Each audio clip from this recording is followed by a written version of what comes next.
It's not hyperbole, and it's not a red scare. It's real. Every week, America gets closer to the Soviet Union and further from our founding principles. The most famous bioethicist in the country is telling CNN how he'd like to punish people who refuse the vaccine by making insurance too expensive for them to buy.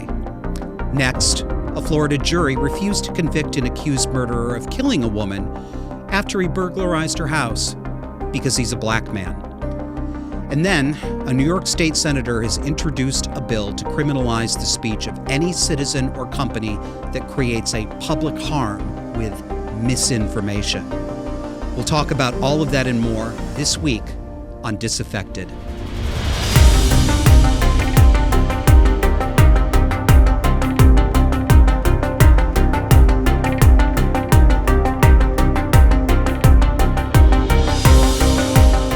Welcome to Disaffected. I'm Joshua Slocum, and this is the show where we talk about politics, culture, and relationships through a psychological lens. And happy anniversary to us. Folks, this is a year of this show that we started in January of 2021. And for those of you who are new, I want to remind everybody what the thesis of this show is. This show is about how abuse in the home, child abuse, domestic abuse, but the psychology that motivates that abuse, the psychology that motivates domestic and child abuse has gone feral. It's not just private anymore. It's now out in public. And one of the terms for this kind of psychology is what we call cluster B personality disorders. Borderline personality disorder, narcissistic personality disorder, histrionic personality disorder, and psychopathy or sociopathy. And if you'd like to get a grounding in this show's thesis and to understand why we frame our topics the way we do, I've got a couple of episodes from the back catalog to recommend to you. Check out our first two episodes, episodes 1 and 2. Episode 1 is Mommy Issues, the Origin Story. Episode 2 is Don't Diagnose. And that's an episode about the complaint that one often hears in talking about mental illness and personality disorders. You're not a professional. You can't say these things. You can't notice these things. And if you want a closer look at what borderline and narcissistic personality disorders do in the home and do to child development, take a look at our two-part episode called Over the Borderline, parts 1 and 2. That's where I talk about what my childhood home was like, and I use movie clips from Mommy Dearest and from the horror movie Carrie to illustrate that concept and use some familiar pop culture archetypes. Before we jump into things, I want to show you this card that we got. I think it's a nice way to mark our 1-year anniversary. Sparkly Christmas card from a listener and a viewer named David in Montreal. So this is what David had to say. Dear Mommy Dearest and Kevin, the producer, thank you for being a source of sanity in this clown world. One of my favorite lines from you, Josh, is when you compared Portland to Mogadishu, though I think Mogadishu deserves better than that. I've learned so much about cluster B personality types from your show, and it has shed light on all the toxic relationships in my personal life. Also, as a gay man myself, it is nice to know that there are other fags out there that don't buy into the LGBT cult. Wishing you a very happy Christmas and a happy New Year from Barbara Bennett. As Joan would say, David, bless you, bless you. All right, let's get to it. I couldn't believe this when I saw it. I couldn't believe it. It sounds like something I would have made up 3 years ago as a parody to get, laughs. But it isn't a parody, it's real. This is the story of a Florida jury who refused to convict an accused murderer of the crime because the accused murderer is black. The defendant, Mr. Rezales, and I don't know if I'm pronouncing that right. You guys know the drill. Let me describe the case for you. This is from WSVN, a Florida news station. Resolais faces life in prison and possibly the death penalty for the murder of Jill Sue, a 59-year-old Davie woman who was killed in her home back in September of 2014. Police said Resolais broke into the home to commit a burglary, and when he found Sue inside, he tied her up and stabbed her to death. His DNA was found on a knife inside the home. We've got a couple of quotes from, I believe it's the jury foreperson. These are a little bit ambiguous. The first one says, "The whole time I'm staring at the judge and at the clerk, and we're locking eyes, and I'm looking at each one of them. They're just waiting for my verdict of either, yes, I agree, or no. And I just couldn't, and that's why I said no." She gives a little more detail in her next quote. She said, "Most of the jury was ready to convict Resolais of at least second-degree murder, but the 3 jurors refused because the defendant is black." I was talking to Kevin about this when I saw it, and what he said, I think, is just pretty accurate. This is history book shit. This is stuff that is going to go into the history books to illustrate the collective madness that our society has descended into in the early part of the 21st century. This is a group of people, of course, I'm not there for the trial. I don't know how strong the evidence is. But from the way this story is presented, it does seem that the jury likely would have been able to make a decision, probably guilty, but they refused to do so because the color of his skin. It was just too much to consider sending a black man to prison for life because he's a black man. Hello? What in hell does that have to do with the fact that he allegedly took a knife and stabbed this woman to death when he was burglarizing her house? Whatever happened to black people in the past did not happen to Mr. Resolais.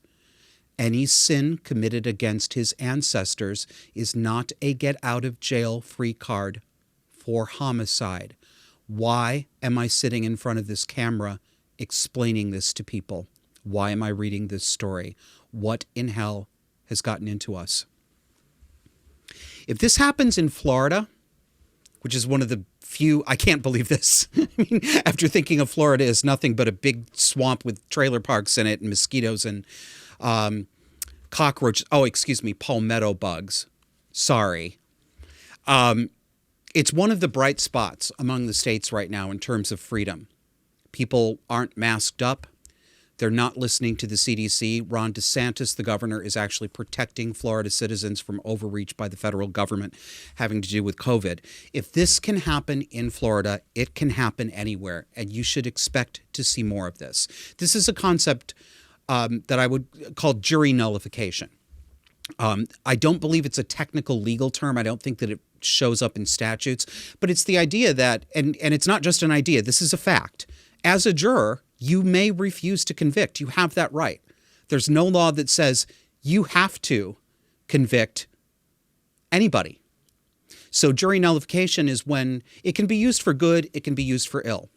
Jury nullification sometimes occurs when a defendant is brought up on charges by the state, and the jury believes that either the law itself or the state's application of the law to the defendant is so morally depraved that it would be a miscarriage of justice. Even if it technically meets the definition of violating the law, they will refuse to convict because they believe it would pervert justice to affirm that law and convict.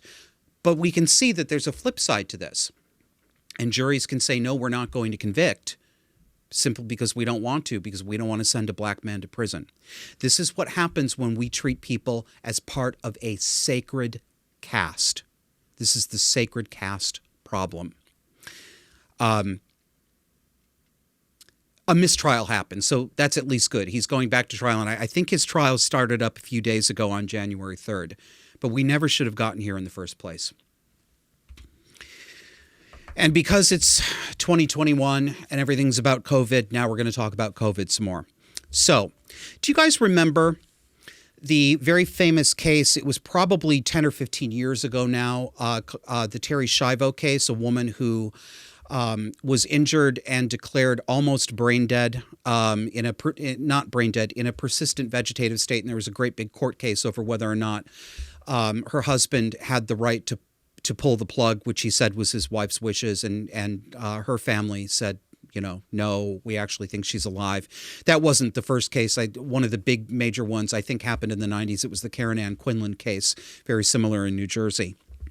Arthur Caplan is probably the best known bioethicist in the United States. His commentary is regularly sought for contentious cases like this. He's written articles in not only in journals, but in lay publications, magazines, and newspapers. He's the go-to guy. You see him on TV all the time when we're talking about sticky bioethical issues. Well, let's take a listen to what he told CNN's John Berman this week. Yeah, again, I get the idea of creating a moral standard here and really judging, being willing to judge and say things out loud. The question is, and I also get protecting the vulnerable. Kids under 5 can't get vaccinated. People who are older and maybe have medical conditions, even if they are vaccinated, are vulnerable. And I get acting in ways that make their lives safer. But by and large, if you're vaccinated and boosted, even if you get infected, you're going to be fine. You're going to be fine here. It's the unvaccinated who are going to be hurt. So why should anyone who is boosted bother at this point to do anything that makes the unvaccinated more safe? Well, look, I want us to act as a community. I want us to act as a team. When you're fighting a war, you need all hands on deck. I don't want to reject those who still haven't done the right thing. I'll condemn them. I'll shame them. I'll blame them. But I don't want to exclude them. They've got to come around. We can't win this war. We're going to be talking about COVID this time next year if we don't get more people to do the right thing. So we can't write them off. We can penalize them more. We can say, we're going to pay more on your hospital bill if you weren't vaccinated. You can't get life insurance or disability insurance at affordable rates if you aren't vaccinated. Those companies should not treat us as equals in terms of what the financial burdens are that disease imposes. So I can think of a number of ways in which we should say, here's the stick, get on board. At the same time, we do need everyone. It's a war. You got to have all your troops unified if we're ever going to win it. Yeah, it's still, by and large, it's the unvaccinated who aren't wearing masks. It's the unvaccinated who aren't social distancing. It's the unvaccinated who aren't wearing masks. It's the unvaccinated who aren't social distancing. It's the unvaccinated, it's the unvaccinated, it's the unvaccinated. Okay, John. Okay, sweetie. Why should we do anything to make the unvaccinated any safer? Nobody wants you to do anything, John Berman, except leave us the hell alone. Leave us alone. We, the unvaccinated, the refusers, because again, I'm not vaccine hesitant. I'm not hesitant about taking this vaccine. I refuse this vaccine, period. We vaccine refusers, we aren't the paranoid, delusional set, John. That's you. We're not afraid of you. Maybe we should be, considering how much evidence there is now that you all in the vaccinated pool are spreading the coronavirus just as much as anybody else. But of course, because we're not in the paranoid pool with you, we understand that we're very, very unlikely to die. And if we get sick from somebody else, we are not want to blame it on your identity grouping. So we don't need you to do anything for us. That's what you want. Stop your projection. Now let's talk about Arthur Caplan. Mr. Caplan seems to be wanting to have his cake and eat it too. He would like to appear to you in an almost avuncular way, as if he were a coach or a general. This is a war. First of all, no, it's not a war. Anytime you start hearing these war metaphors, red flag. Okay? These people are on a mission. But it doesn't sound very avuncular, and it doesn't sound very coach-like to hear the relish with which he contemplates the financial punishments that he would like to see happen to people who refuse to take this vaccine. We want to make sure they cannot afford life insurance. We want to make them pay more for disability insurance. We shouldn't have to pay what they have to pay. He wants to make life harder. He wants to make it more expensive. And as a bioethicist, he is willing. He is willing to make it expensive enough that you can't actually get something to protect yourself. You can't get the insurance you need. Very ethical, very bioethicist, Mr. Kaplan. Here's the stick, get on board. Here's my middle finger, fuck off.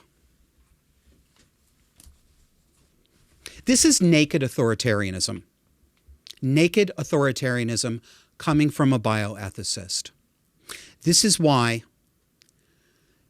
you should take the halo off every single doctor, every single PhD person in public health, every single nurse, every single epidemiologist, every single one of these people in the medico-industrial complex right now who is getting on your television set and setting you against your friends and neighbors and against your family. I know many of you. I've watched you on social media. Some of you have written to me. I know how many of you couldn't go home for Christmas because you weren't vaccinated. You need to take the halo off these people. They are not saviors. They are not angels. Some of them are narcissists and psychopaths. Not all of them, but some of them. And the rest of them are in the grip of narcissistic relational styles. They're being flying monkeys. They're enabling people like Arthur Kaplan, people like Anthony Fauci, people like CDC Director Rochelle Walensky. Cut them down to size. Tell them to go to hell. But never trust somebody simply because they've got MD or PhD after their name. Never trust somebody who says, I'm in healthcare, I know what I'm talking about.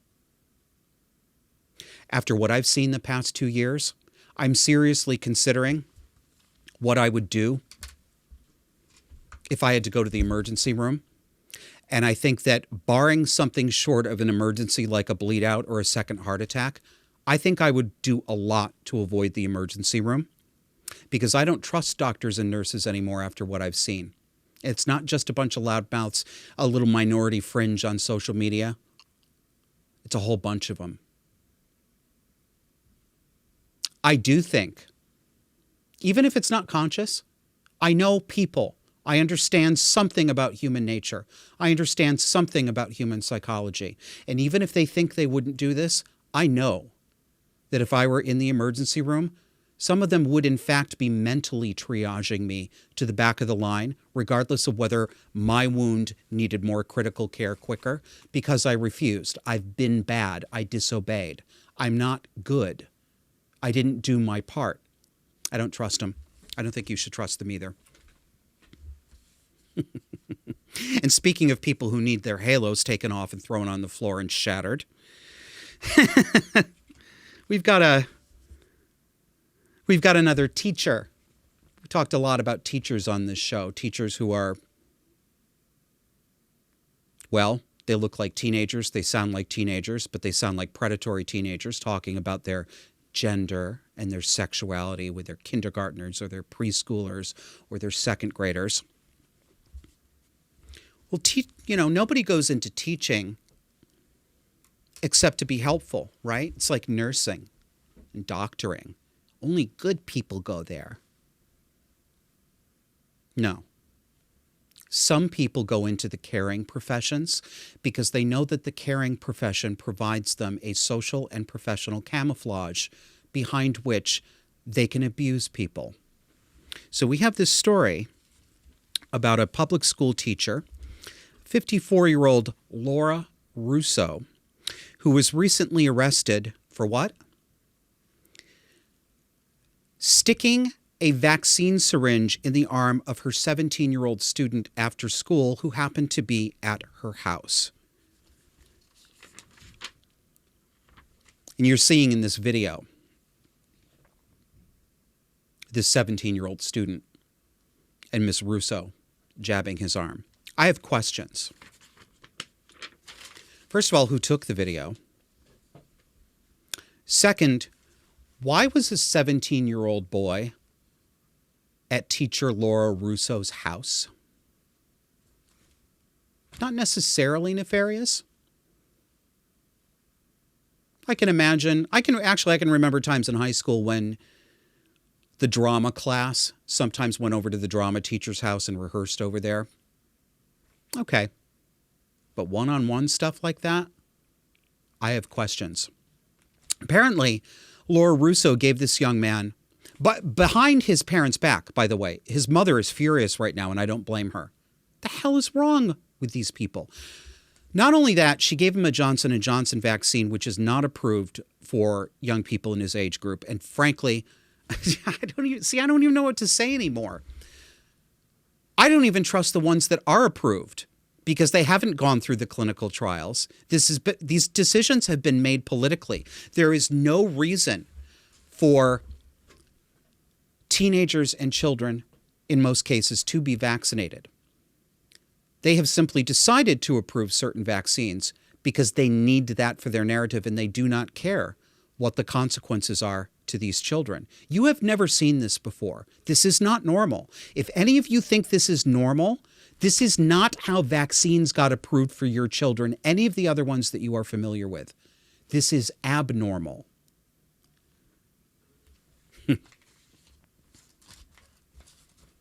You remember last week when we were talking about DJ Mix K?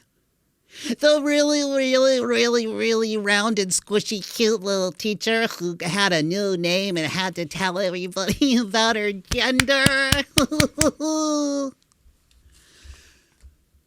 She wanted little kids to give her their secrets.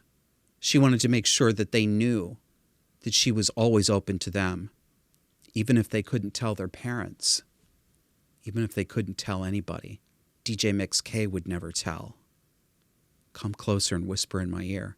Well, that's what Laura Russo's doing. She's violating boundaries. I wonder if she thought that was going to be their little secret. All right, we're coming up on a break, folks.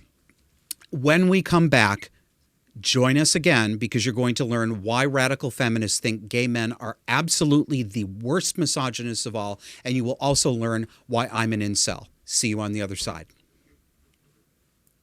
For more conversation on the dark and disordered psychology that shapes today's cultural and political left, subscribe to our weekly audio podcast on iTunes, Spotify, iHeartRadio, Pandora, Google Podcasts, and virtually anywhere else you get your podcasts.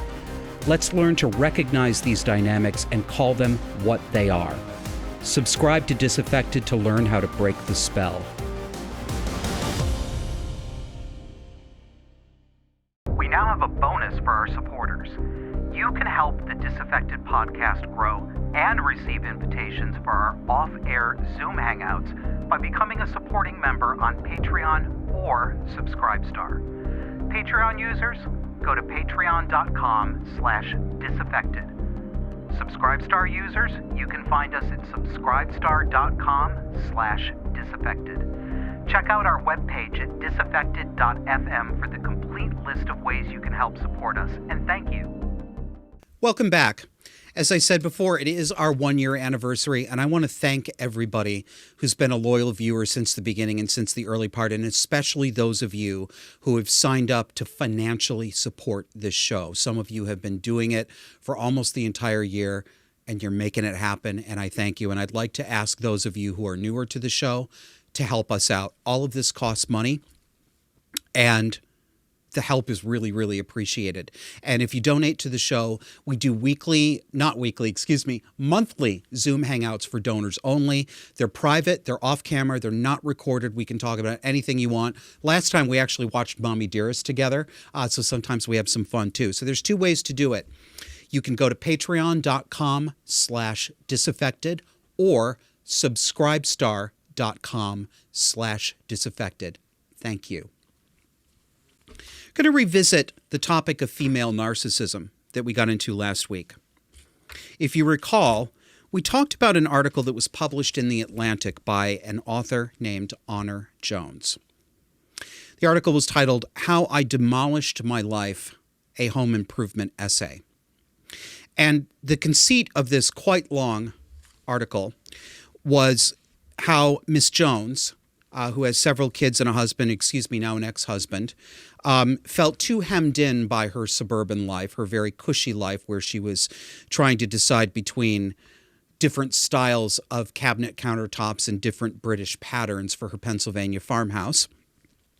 And she just decided that she didn't want all of this and that her husband was standing in the way of her self-actualization. So she decided to get a divorce and split up the family so that she could put her face into the wind. Here's an example of the kind of prose we're talking about here.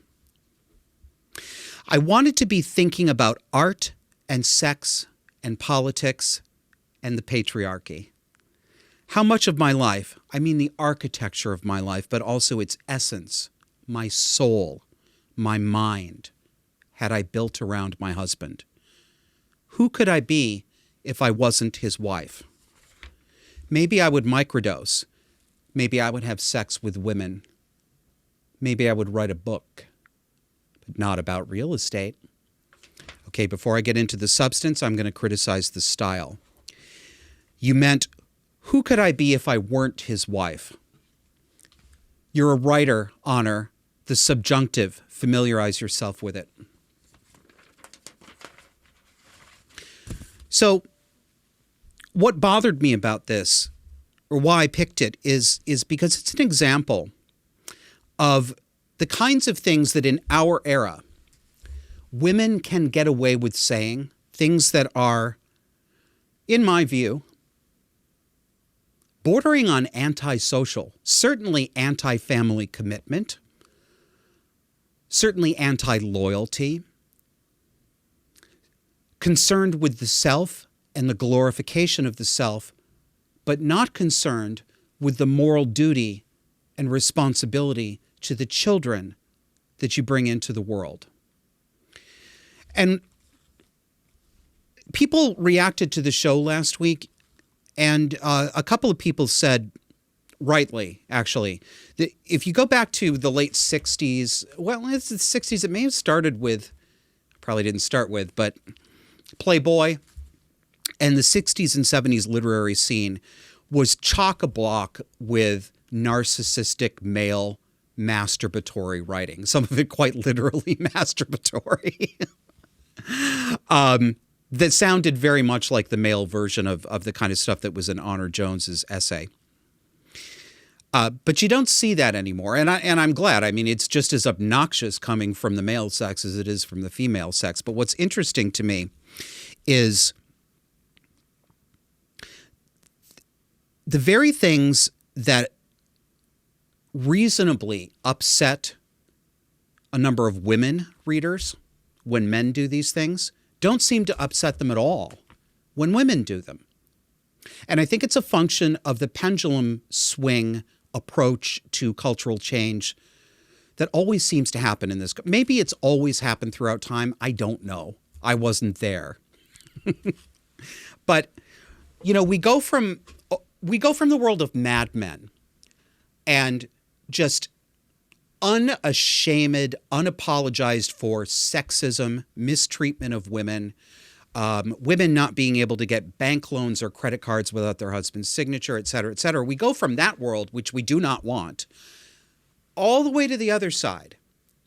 So we're in a world where a woman basically, I mean, she didn't abandon her kids, but she broke up the family. They got 2 separate apartments. And I wish I had pulled this quote from last week, but it was something like, I knew I was taking something away from my children that I could never give back to them, but at least I gave them a way of being in the world. I mean, I'm sorry, but this is the kind of essay that's typed one-handed because the other hand is occupied. This gets You Go Girl. This gets Slay Queen. It gets Realize Yourself, Sister. Do it for yourself. What about the kids? I'll leave aside duty to the marriage. I'll leave that to other commentators. What I'm concerned about is the health and welfare of children. And we know that children who come from broken homes have statistically much worse outcomes scholastically, physically in terms of their health, psychiatrically in terms of their mental health. It's not debatable. We know this.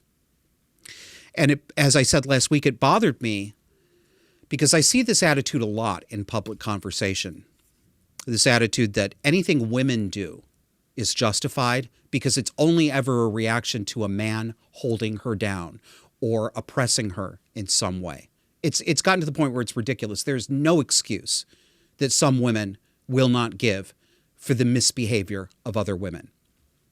And it bothered me that former New York Times editor and Wall Street Journal editor Barry Weiss, who is friends with Honor Jones, and I think that friendship has clouded her judgment, it bothered me that Barry characterized this as a beautiful and moving essay. And I often wonder if some of the women who see these things as exercises in feminist praxis are going to look back on that evaluation a few years from now and say, why wasn't anybody thinking of the children? I hope so. But there's another way that, I don't know what you call it. It's not all kinds of feminism, but it's certainly common in circles of women who style themselves as radical feminists or rad femmes.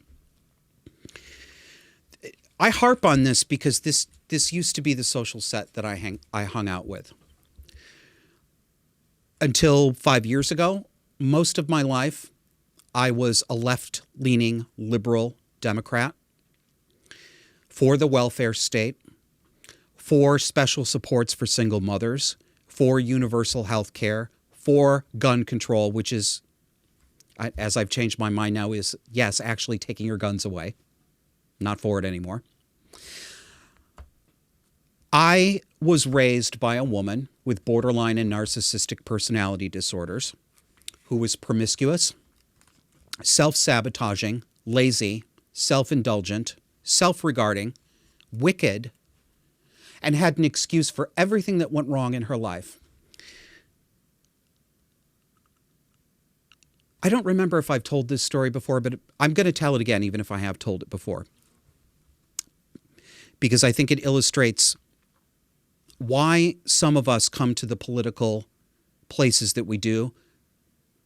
Maybe some of this will ring true for you. So I was about 7 or 8 years old living in Southern California, and we were walking to the grocery store, my sister, my brother, and I, and my mother.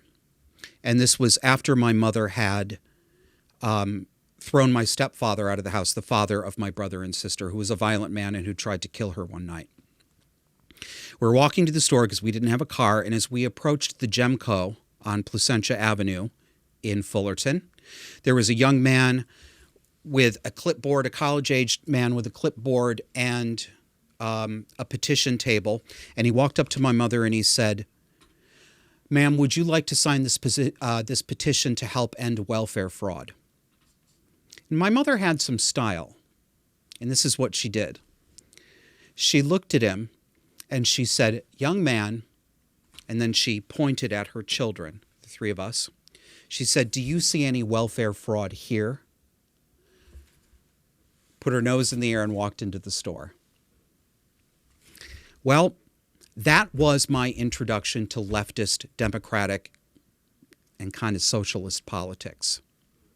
For a long, long time, I justified all of my mother's choices. There was always a reason why she couldn't go back to work. There was always a reason why she needed more generous welfare benefits. And when I finally came out of it, when I parted ways with my mother 5, almost 6 years ago, after bringing her back into my life and experiencing the same kind of psychological abuse I always had, I started to rethink my politics. And I no longer believe that the source of all misery in women's lives is men. We are not living in a patriarchy. It's laughable. Yes, there's sexism. These days I see an equal amount of sexism in both directions, maybe even more weighted against men these days, because men are terrified to disagree with women, and men are terrified to notice narcissistic behavior in women and call it narcissistic behavior because he will be called toxically masculine. And this is happening with gay men as well, particularly with the radical feminists, the kinds of women that I used to spend my time with. So I'm going to take you through a little Twitter feud. You like social media fights, don't you? No, Josh, it's just you. So back in early December, I put up this was on December 13th. It was an old tweet that started getting new attention last week. Here's my opening tweet. I've been hearing that gay men have misogyny off the scale, and that gay male misogyny is often the worst and far worse than that of straight men. Given that we homos aren't raping women, abandoning them with children, or beating them up, can someone explain this to me?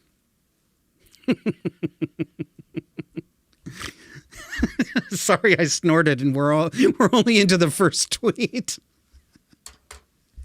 So the first explanation I got for this, why gay men are the worst, why our misogyny is off the scale. I did a bad job cutting this out, and I cut this person's name off. Sorry about that. I couldn't go back and retrieve it because she blocked me. Her answer, surrogacy, drag queens, or as I like to call it, woman face, and objectifying women, but it doesn't matter because I'm gay. Okay.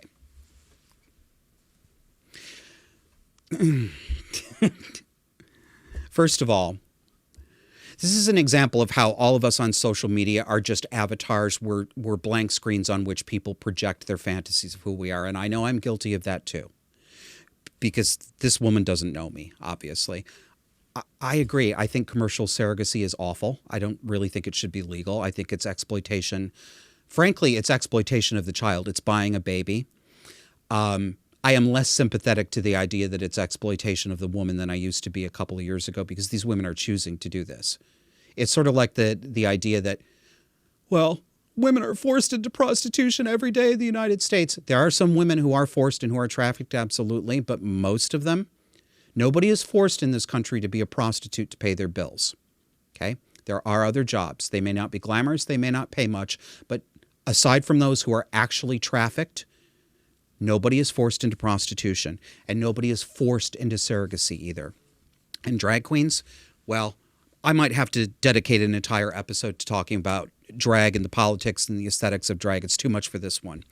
But the idea that some men putting on lipstick and heels and doing a body comedy burlesque routine is somehow an example of the worst kind of misogyny, and even worse than what straight men do, just really doesn't wash with me. So I responded, women like this drive away the very men most likely to be sympathetic to them. If you're driving away the gays, it's you who are toxic. Fight your own battles then. Never ask again where all the decent men are. You don't believe they exist. And I'm right. This kind of women does not believe decent men exist. I don't care how much they object to this. They hate men. They do. And then they all piled on. It was like being surrounded by a bunch of little baby raptors. So, your sister is the better soldier said to me, you sound exactly like an incel. What's an incel? It's a contraction of a term involuntary celibate. I don't know an awful lot about the people who, actually the men who label themselves that way. I believe that the idea is that they would like to pair up, but they don't feel like there's a place for them in the sexual marketplace, or they don't like the politics of male and female dating, et cetera, et cetera. But it's an insult. When it's used this way, it's an insult. It means you're pathetic, you're contemptible, you somehow feel entitled to sex, and you're just angry that women won't give you what you feel entitled to. That's what that means. It's an insult. I sound like an incel. Sweetie, I'm not involuntarily celibate with respect to women. I am voluntarily celibate with respect to women. That's what homosexual means. Next one, responding to me, said, you sound like an MRA. That's a men's rights activist. And I used to say those things too. You sound like an MRA, men going their own way. Oh my God, you're so terrible and awful. I need to look more carefully at what the men's rights activists actually say, because I'm betting it's not nearly as extreme as I believed it was, especially since I learned all of these lessons from people like these women. Next one. Nice username. I don't know exactly what it means, but it sounds a little bit clinical. Vag Femiliza. She says, I'm sorry, I'm going to do the voice. Thanks for proving you're not one, expecting women to be grateful for any crumb of basic decency. We don't need men to fight our battles. We've always had to do it ourselves. The relentless shit caused by fragile masculinity denying us full humanity. Your ego is not our concern. I totally agree, Vag Femiliza. My ego's totally not your concern. But you know, I was committed to the battle, so I kept stirring the pot. This is what I said in response. Your nasty, snarky bitterness at men who are inclined to stick up for women against the trans incursion, and I'm against surrogacy too for the same reasons you are. This is what drives any good gay men away. You make yourselves alone in your campaigns by your own behavior, and I stand by that. I carried water for these causes and for these women until I disagreed with some on some things, and the whole house of cards came tumbling down. I haven't sat and timed out the back catalog of Disaffected, but I have spent a significant amount of airtime defending women's and girls' rights to privacy in their bathrooms, in their locker rooms, in their sporting events, against the incursion from what are actually straight men calling themselves women. You know that 80 to 90% of the so-called trans women of today are heterosexual men. Do you know what we used to call them? They weren't trans women. They were transvestites, fetishists. Yeah, it's a sexual fetish. That's the majority of your trans women these days. And this is mistreatment of women. Many of them are misogynistic. Many of them do pose an actual danger to women. And we need to talk about this. But that's never enough. It's never enough. So the next one says, her reaction is, but I'm a nice guy. You know, like I'm trying to date her or something. It's like AOC. Everybody who disagrees with me wants to date me. She didn't mean date either. That's not how you spell that word. The word she meant starts with an F. Next response. Victim blaming women. Classic. Victim blame? What are you a victim of? That I disagreed with you? Then Grumpy Boomer says, and I give her points for style here because I talk like this to some people too when I'm feeling snotty. So fair play. Sweetie, I believe lesbians should divorce ourselves completely from gay men. I have seen the animosity from gay men toward us. I have seen the misogyny out loud and clear. We don't actually need you because you have never done anything for our community. Losing you costs us zero. Okay, that's fine. Ex-domina turned abolitionist and educator at Dworkin's Truth, Andrea Dworkin. Oh my God. And ex-domina, you know what that means. She was she did phone sex or something, or she got paid to tie men up and grind her stiletto on their balls. I'm totally with you on that. Drag names just reek of misogyny. Fish, hole, and other sexist references, as well as the bimbo-style dumb woman trope, tell me all I need to know. Yeah, I know. There are a lot of modern drag queens these days who, they're not just bawdy anymore. They are kind of insulting. I get that. It hasn't always been that way. But you know, gay men are getting really, really tired of this because it's getting relentless from these kinds of women. And one of them that I follow, his name's AJ, jumped into the conversation. And he responded back to her and he said, "Fuck you, Helen. Gay men pioneered drag. It's art. It's expression. I don't care if you're a woman. I don't care if you're a dinosaur. I don't care about your pastel heart emojis. That is a nasty tweet. If anyone gets their panties in a twist, you can fuck off too." Rock on, AJ. And he followed up with, I know it was harsh, but it pissed me off. I cherish women, but they aren't immune to being toxic people. And no one says anything to them. I'm not here to be made to feel bad for being a gay man. The truth is, it wasn't about drag. That was just a vehicle for a cheap shot. And AJ is right. But they never let it go. So Kaima responds, femininity is the tool by which the female sex is oppressed. Celebrating that is offensive to us. Read up on feminist theory before broadcasting this level of ignorance. Next insane take. You know that one, right? Educate yourself out of your ignorance. Just educate yourself. We're not uneducated. Some of us have read your goddamn radical feminist tomes, and you know what? We think they're full of shit. And if I weren't feeling so pissy right now, I'd actually be willing to talk about the parts of Andrea Dworkin and other radical feminist writings that I think are incredibly insightful. And I do. But you know what? I don't care today.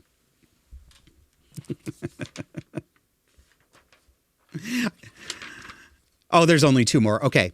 So Zariah says, no one says anything to them? Man, you're really letting it all hang out. Yes, we're showing the world what misogynists we are.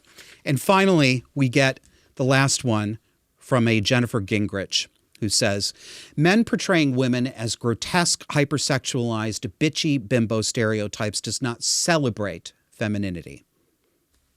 Okay. It does exactly what blackface minstrel shows did to blacks. How would you feel being told white people in blackface were just celebrating your blackness? You know what? Can it? You women are so fucking jealous of black people over blackface. You've been trying to make this a thing for a long time. Drag is just woman face. First of all, no, it isn't. Because when somebody puts on shoe polish to look like a black person, they're trying... This is not... Skin color is not the same thing as cosmetics. You women are not false eyelashes. You're not blue eyeshadow. You're not contouring drag queen makeup. No one is making you do that every day. I hear that too. We have to do this every day or we're not acceptable in the workplace. Bullshit. That's not true. It's just not true. This is not like blackface. And you know what else? In for a penny, in for a pound. I may as well get myself into a lot of trouble. Blackface minstrelsy may be offensive, but it's not nearly so damned offensive as everybody is making it out to be. It has been emotionally inflated to the point of hyperbolic absurdity. Get off the cross. Somebody else needs the wood.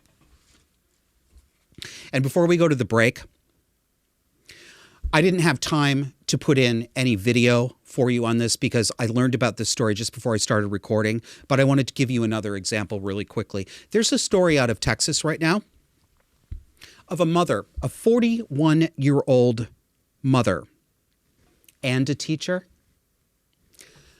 who locked her 17-year-old son, I think he was 17, in the trunk of their car. And drove him to a COVID testing site because she discovered he'd been exposed to somebody who had COVID and she didn't want to get it from him.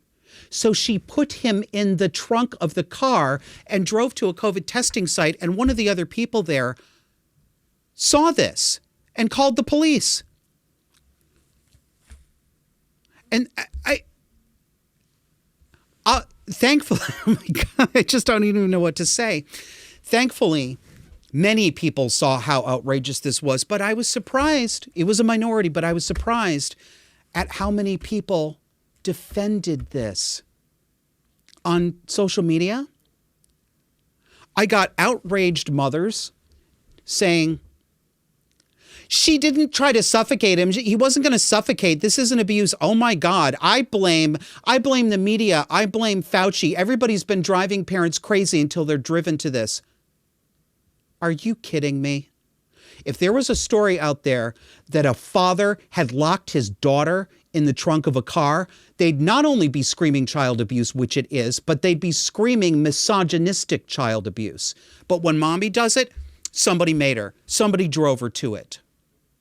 Another person defended this by saying, that's not abuse. We used to get into the trunk of our car to sneak into the drive-in theater. Oh my God, kids have been doing this all the time. Oh, okay, really? Really?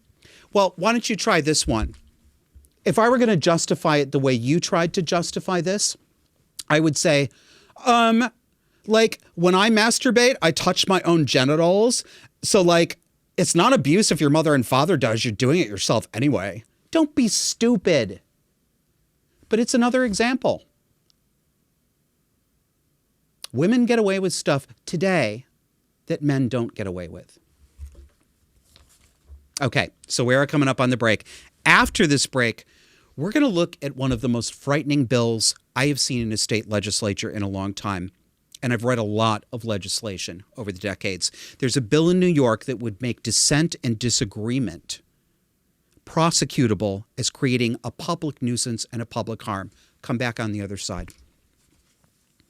For more conversation on the dark and disordered psychology that shapes today's cultural and political left, subscribe to our weekly audio podcast on iTunes, Spotify, iHeartRadio, Pandora, Google Podcasts, and virtually anywhere else you get your podcasts.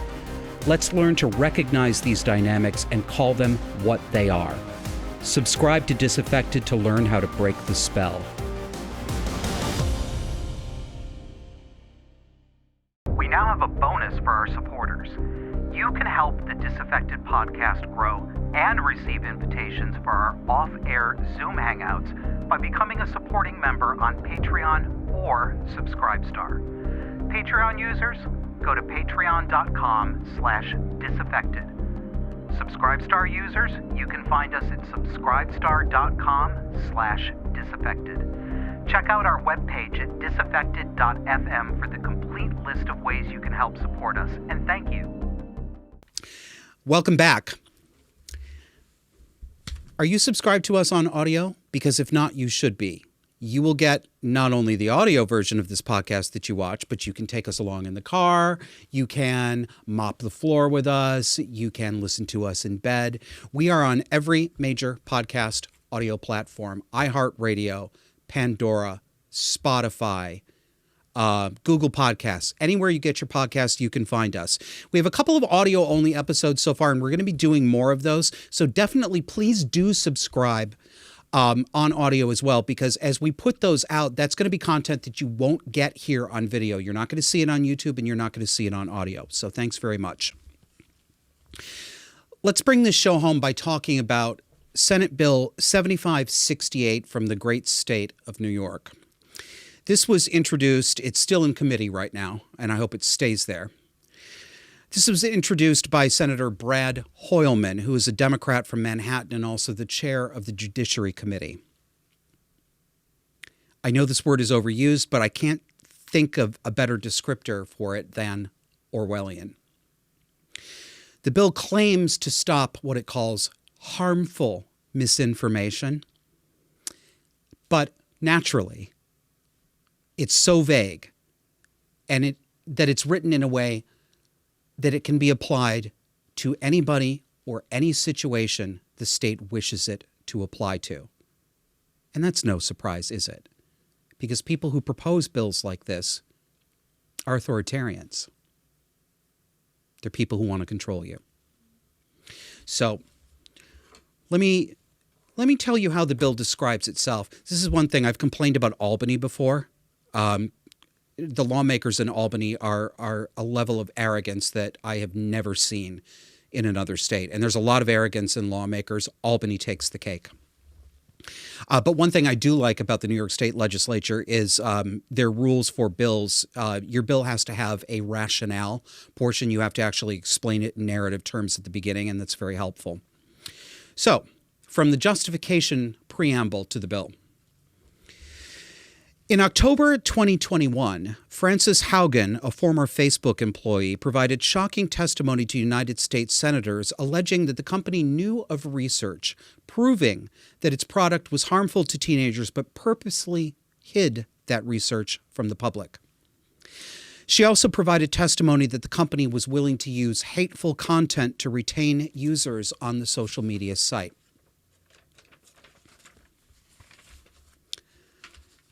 Social media amplification has been linked to many societal ills, including vaccine disinformation, encouragement of self-harm, bullying, and body image issues among youth, and extremist radicalization leading to terrorist attacks like the January 6th insurrection against the U.S. Capitol.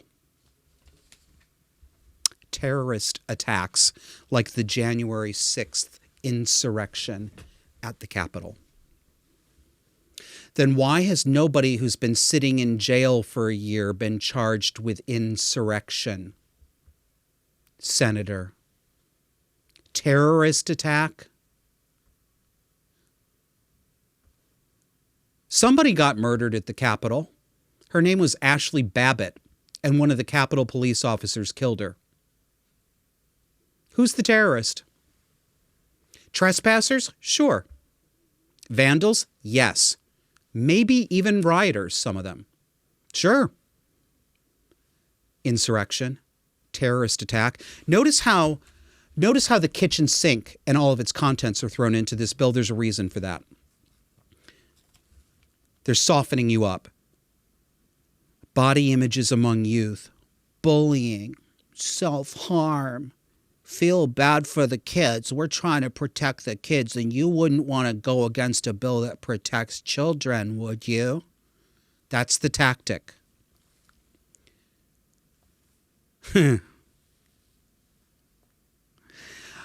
So I read the bill. I'm not going to read the whole thing to you, but I did read it.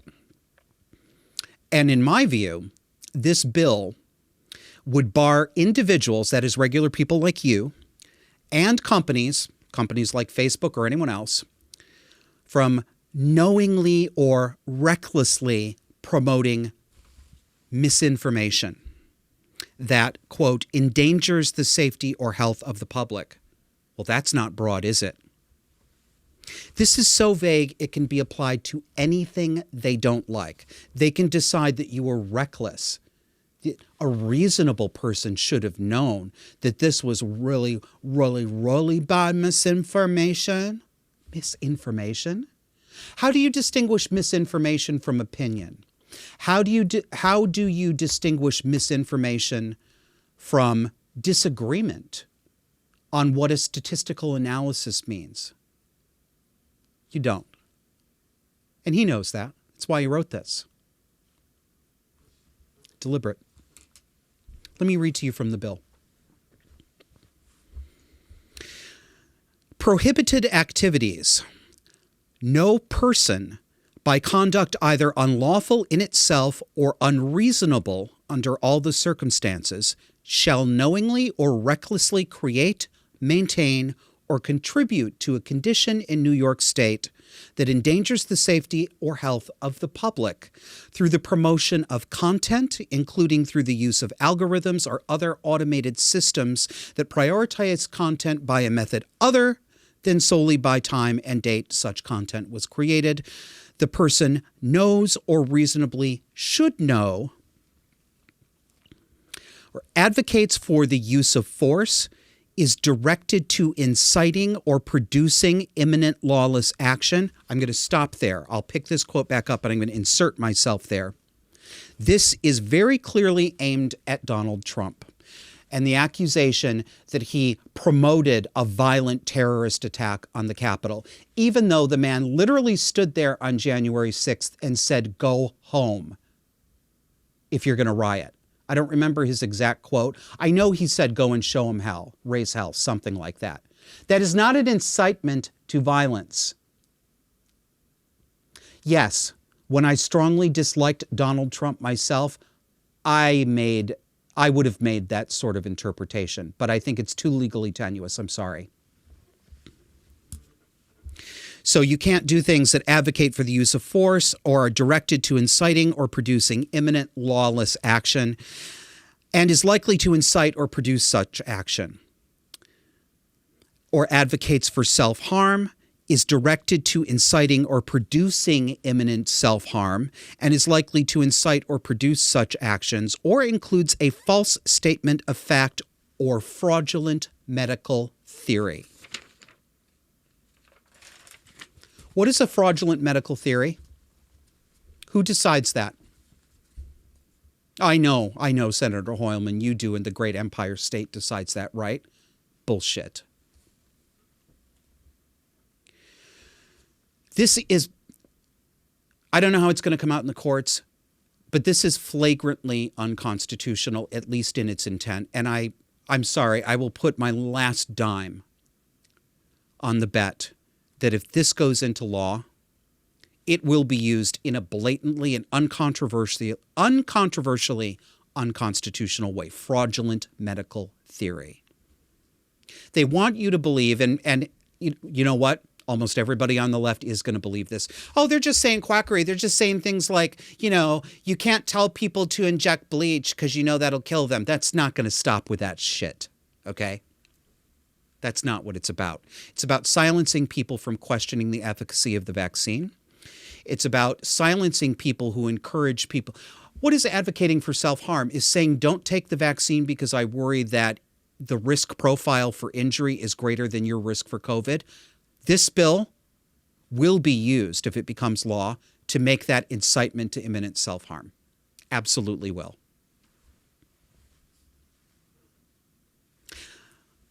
You know what it won't be used to do? It won't be used to stop surgeons like Dr. Gallagher, who we talked about last week, who yeets the teats. She goes to work just joyful, thinking about all the breasts she's going to cut off adolescent girls because they're finding their gender identity and they're going to be affirmed. It's not going to be used to stop people like her. No. It's going to be used to stop people like Billboard Chris, who we've had on this show, who wears a sandwich board that says things like, children can't consent to puberty blockers and puberty is not a disease. He's trying to wake people up who are standing by while children are medically transitioned and mutilated. It's going to be used to silence people like him because these people call the prevention of a child from transitioning, they call that harming the child. There are cases right now where parents have lost custody of their children for fighting the other parent who wants to castrate the boy or cut the breasts off the girl. The parent who wants to stop that medical mutilation is called the abusive parent. This is the narcissistic and psychopathic reversal. And it is what is being talked about in Isaiah 5:20. Woe unto them that call evil good and good evil, that put darkness for light and light for darkness, that put bitter for sweet and sweet for bitter. Yeah. Woe unto them. And notice how broadly they also talk about public nuisance in this bill, another prosecutable act to create a public nuisance.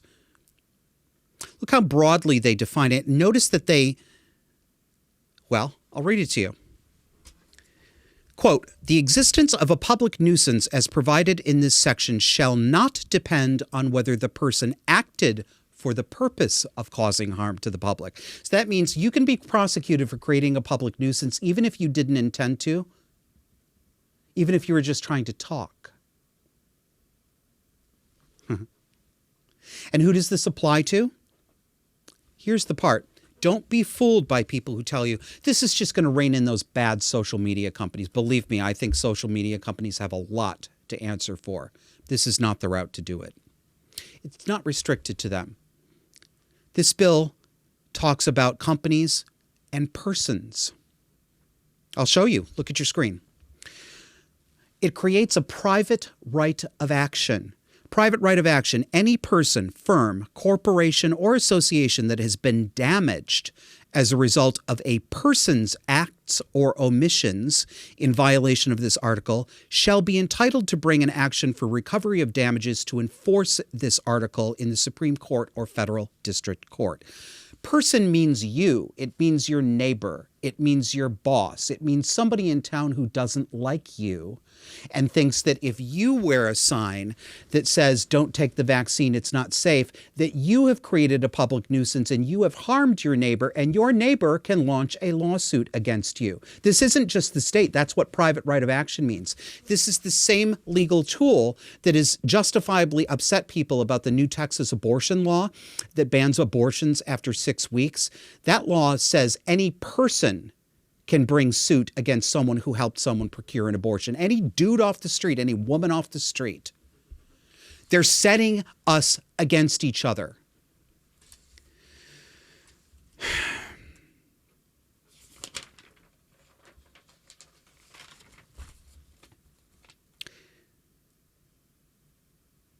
Our language, the words that we use to communicate with each other, our language changes over time, but human nature doesn't change. Narcissists, authoritarians, the emotionally demented, they have always been with us. The ancients wrote about them. The early moderns wrote about them. They show up in our mythology as succubi, as vampires, as seductive witches. We group these people today under a modern psychiatric label, cluster B personality disorders, the borderlines, the narcissists, the histrionics, and the psychopaths. But I think we need to go back and reconsider the first modern medical term that was applied to this state of mind: moral insanity. Not everybody we've talked about today is necessarily a narcissist or a psychopath, but all of them are in the grip of a moral insanity that has been normalized.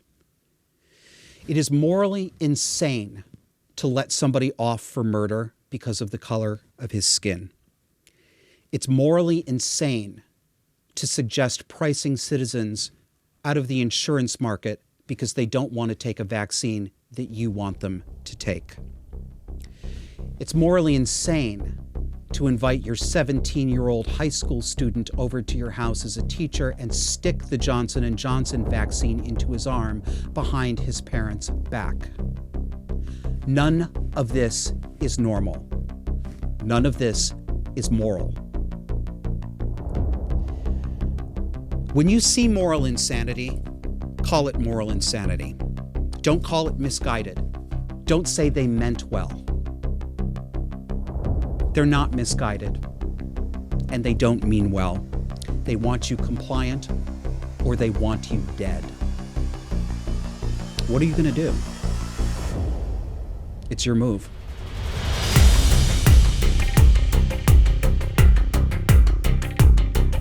For more conversation on the dark and disordered psychology that shapes today's cultural and political left, subscribe to our weekly audio podcast on iTunes, Spotify, iHeartRadio, Pandora, Google Podcasts, and virtually anywhere else you get your podcasts.